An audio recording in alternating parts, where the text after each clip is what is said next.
கிட்ட நிம்மதி இல்லைன்னா நீங்க கேட்கலன்னு அர்த்தம். உங்ககிட்ட பணம் இல்லைன்னா நீங்க கேட்கலன்னு அர்த்தம். நீங்க ஆக்சுவலி கேட்கல, அதனாலதான் உங்ககிட்ட இல்ல.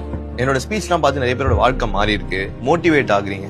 அது ஏன்னா நான் ஒரு மண்ணு மாதிரி இருந்த பையன். இப்போ I have a vision. I lost lakhs of money, but now I make crores of money in my business. நான் நிறைய விழுந்திருக்கேன், ஆனா விழும்போதெல்லாம் உடனே எழுந்துருவேன். ஏன்னா எழுந்தவன் பேசினாதான் அந்த உலகம் கேட்கும்னு சொன்னாங்க, அதனால நான் உடனே எழுந்துருவேன். ஆனா விழும்போதுலாம் நான் ஒரு விஷயம் பண்ணுவேன், கடவுள் கிட்ட பேசுவேன். எல்லாரும் தானே உழைக்கிறோம், ஆனா எல்லாருமே ஏன் ஒரே மாதிரி வளருது இல்லை? அப்போ அங்கதான் ஒண்ணு மிஸ் ஆகும். அது என்னன்னா காட்ஸ் பிரசன்ஸ், காடோட ஒரு டச்னு சொல்லுவேன். One thing I always do தான் என்னன்னா, நான் ஒண்ணு கேட்டா பெருசா தான் கேட்பேன். அதனால என்ன ஆகும்னா என் ஆக்ஷன்ஸ் ரொம்ப பெருசாகும். நம்பிக்கையான ஆர்ட் இருந்தா உங்க ஆசை உங்க கண்ணு முன்னாடி வந்து ஆசைலாம் பட்டா போகாது, பேராசைப்படும். அதுதான் ஒரு வெறிய கொடுக்கும். அந்த வெறி தான் உனக்கு அந்த நம்பிக்கையே உருவாக்கும். ஸோ இதெல்லாம் பண்ணும் போது you need to connect with God. நான் கேட்டாலே கிடைக்குது, நீங்க கேட்டா கிடைக்காதா என்ன?